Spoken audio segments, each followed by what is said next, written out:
Next category is my mass market paperbacks. I have too many of these. I had too many of these anyway before I decided to give some of these away. There was a whole little stack going on over here that I didn't want, and now it consists of like 2 Shakespeare books, a Charles Dickens book, and an Emily Dickens poetry novel thing. That's it. That's all my mass market paperbacks at this point. And I don't want to keep any mass market paperbacks because I don't need them. And also they're just so flimsy and I hate reading them. So first off, we have Black Beauty by Anna Sewell. Again, I just don't think I was ever going to pick this book up regardless of its format, because I read like the first page or so and I was like, maybe not. So that's one thing. Next book is John Irving's A Prayer for Owen Meany. Yeah. I don't know why I picked this book up.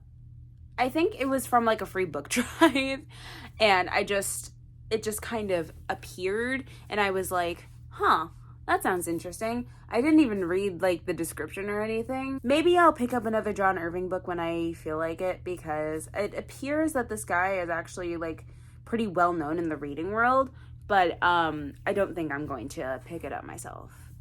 But like we'll have to see. Also, now that I'm looking at this book, for a mass market paperback, that is some ridiculous type. No. Right, next book. Now, this isn't because I didn't want to read it. It's simply because I just got another copy, and I'm more inclined to read that one than I am this one. To Kill a Mockingbird by Harper Lee. I actually have Go Set a Watchman, too, and I got another copy of To Kill a Mockingbird that is not a mass market paperback, so...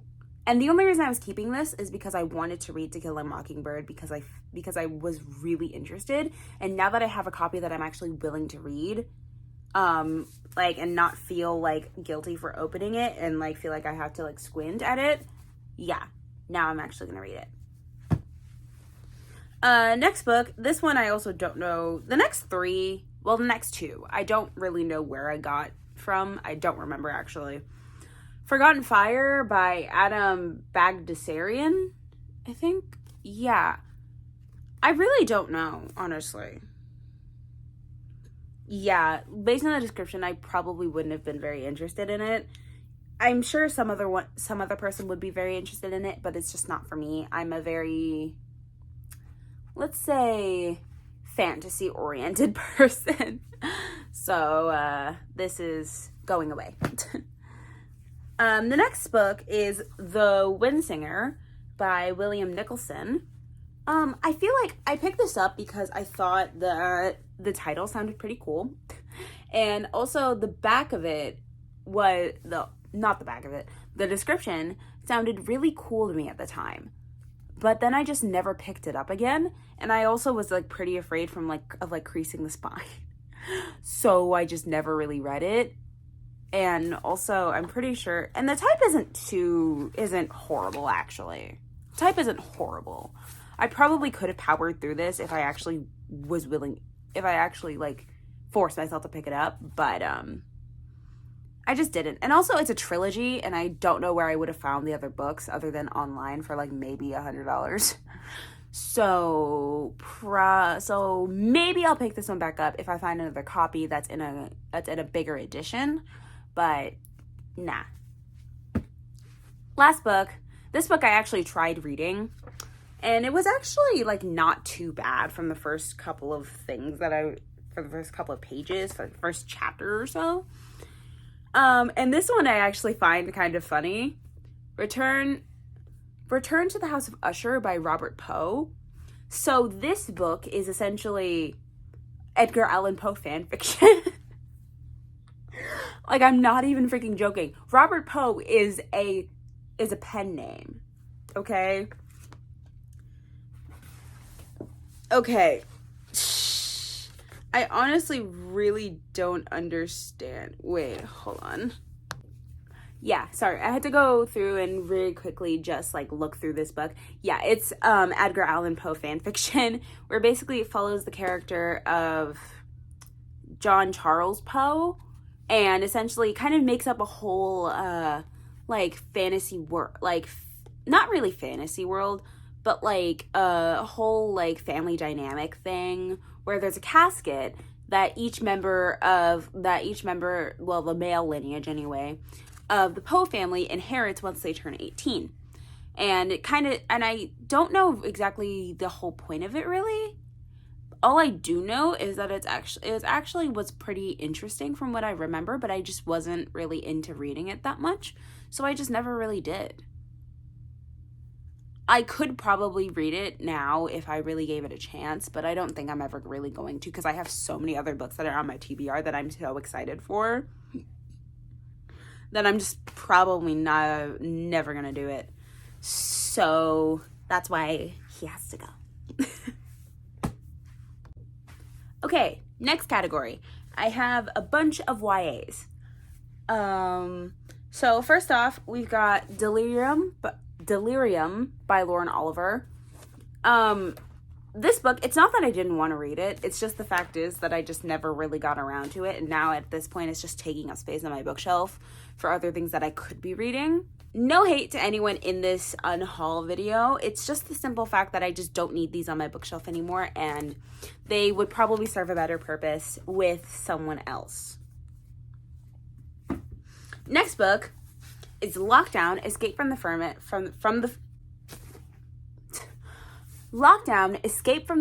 by Alexander Gordon Smith. This is a thriller book, and the only other thriller that I've ever really read is Mr. Death's Blue-Eyed Girls, and that was a really good book. I remember enjoying it a lot in middle school. I probably will read it again whenever I decide I want to get back into thriller because it's a really good gateway novel. It's not really that scary or anything. It just has this like eerie feeling that's in the back of your head completely. And I liked that about the book. It didn't make me feel like any sort of type of way. I just was really impressed by that book. This book, however, is much down the scary lane. Even though I've never read it, I read the first couple of pages and I could tell immediately that I was going to be like terrified the majority of the book because I'm a very weak person when it comes to like jump scares and stuff like that. Like I have a coworker who will constantly jump scare me and I will constantly scream, and our manager like specifically had to tell him, stop scaring her. I don't need people screaming on my floor. And when she told me that, I was so, I like laughed. I laughed so hard. It was so funny. But yeah, this whole book is surrounded against like a asylum or penitentiary or something like that. The back of the book quite literally says, go to hell. While that is a very nice message, I don't think that's going to like do well for me as someone who's very jumpy. So yeah, she's gonna go. Next book is Nora Roberts' The Next Always. This book, I think I picked this up because I thought it would be interesting, but then I like read the description and I was like, wow, this sounds like a Hallmark movie.